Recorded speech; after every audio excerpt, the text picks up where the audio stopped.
Hi everybody, today's video is all about 5 mistakes that I made when I first started backpacking a few years ago. So making mistakes is all part of the learning process when you learn how to backpack. It's trial and error, trying out gear, doing a lot of research. But I'm going to tell you about the 5 things I made mistakes on so that maybe I can help you out so you don't make these mistakes because you heard them from me. The first mistake, and I definitely did this, was packing my fears. So now when I pack for a backpacking trip, I pack the essentials that I need, the 10 hiking essentials, and things that I use, that I need. For example, when I say packing my fears, when I first started backpacking, the idea of filtering water scared me. Like the idea of drinking water from a stream or a pond freaked me out. I have a big fear of like waterborne illnesses, food poisoning, things like that. So I was very scared about filtering water, and I knew that most filters that people use, like the Sawyer Squeeze or the Katadyn Be Free, only filter like bacteria and protozoa, which is generally fine if you're backpacking in North America. We don't really technically have viruses present in the water.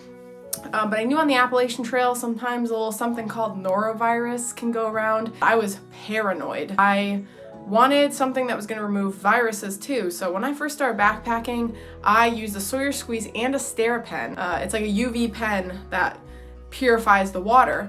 But the reason why I didn't just use the Steri-pen was because I wanted something to take all like the debris that might have been in the water out and like all that, because it really only works, the Steri-pen really only works for like clear water, but I also didn't fully trust the Steri-pen. So I was definitely packing my fears. I had like too much weight in water filtering things. And on top of that, I think I brought Aquamira drops too. So I had like every freaking system to filter / purify my water in the book.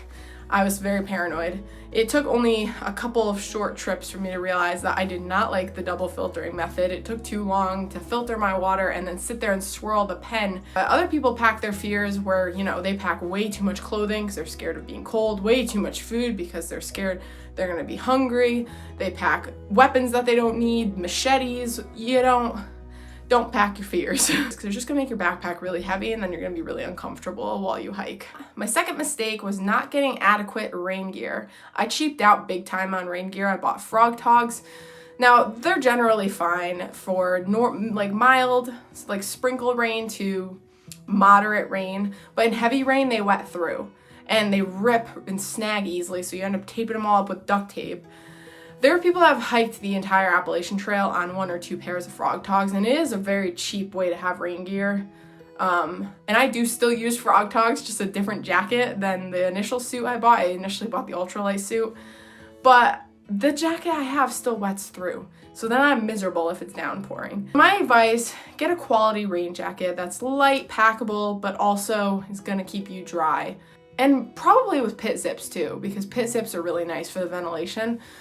But rain is a part of backpacking and it can really make a trip miserable, but it's a little easier if you have stuff that actually keeps you dry while it's raining. So don't cheap out on your rain gear. You're gonna end up spending the same amount of money buying like a bunch of Frog Tog suits at some point. It's just gonna add up at some point. So just at least get a good rain jacket. I don't care about rain pants too much, but get a good rain jacket. My third mistake was worrying too much about weight and skimping on my sleep system. Weight is important. You do not want to carry too much. It makes backpacking miserable. You're going to hurt yourself. So it is definitely important to care about the weight in your bag, but not when it comes to your sleep system. You need to make sure your sleep system is comfortable, because if you're not sleeping, that's going to be even a bigger problem than how much weight is on your back.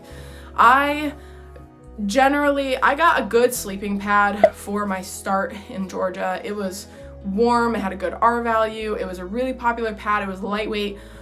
But I didn't want the extra weight to get the wide one, even though I knew I toss and turn and roll around all night. So I got the narrow one and I was uncomfortable, just feeling like I was about to fall off the pad any second. My whole arm dangled off the pad.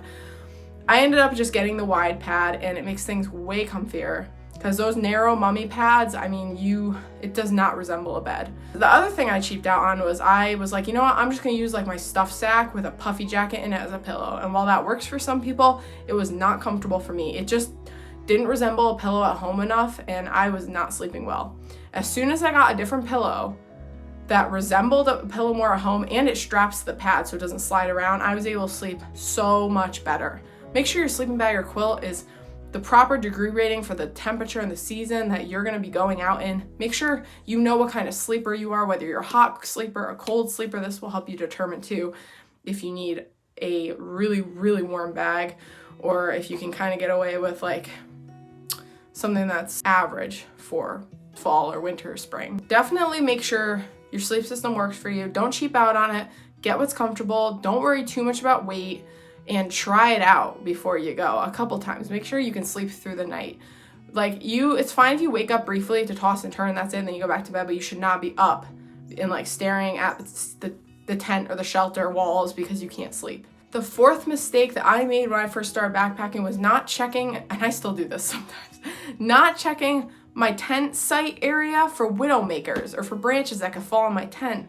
There are so many times I realized I just put my tent up and never checked. And if there was a loose branch or a super dead branch over my tent and it fell overnight, who knows what could have happened. You definitely need to take a look around. Make sure the trees above you and the branches above where you're sleeping are alive and that they don't look like they're gonna fall on your head at night. I realize I probably still to this day forget to check, but I'm more conscious about it now. But definitely check where you're putting your hammock or your tent and make sure it's a safe area and that you're not gonna get crushed in the middle of the night. Now, the fifth mistake that I made when I first started backpacking and hiking, honestly, was wearing cotton. I went out wearing normal clothes. It soaked all the moisture up, didn't dry, soaking wet. You need to wear either synthetic fabrics or wool. Synthetic is cheaper than wool. It dries really, really quickly, but it holds smells. Wool regulates your body temperature, whether it's warm out or it's cold. It wicks away moisture, and it does take a little longer to dry than synthetic fabrics when it does get wet, but it takes longer to get wet than synthetic fabrics. It is antimicrobial naturally, so it's gonna keep some smells away. Synthetic fabrics get really stinky, but cotton does not dry, it holds smell. It is breathable. You can sleep in cotton at night when you're backpacking, but when you're hiking, synthetic activewear fabrics or wool, ideally. It's something that you'll learn. You'll find that you're more comfortable when you're wearing the right clothes backpacking, but I'm just here to tell you, just check the labels of whatever clothes you're bringing on a backpacking trip and make sure everything's synthetic or wool. Don't even bother with cotton. Leave the cotton at home. So those are 5 mistakes that I made when I first started backpacking, and hopefully you take my advice and you don't make the same mistakes. There are tons of videos like this out there, and a lot of these are common mistakes that a lot of people make, but I just thought it'd be a fun video to make because when I first started backpacking, I watched all these YouTube videos to find out what to do and what not to do, and it still didn't save me. I still made some mistakes, so it's part of the process, but hopefully you enjoyed this video, and if you did, subscribe for more backpacking travel videos. I'll see you guys in the next video. Bye.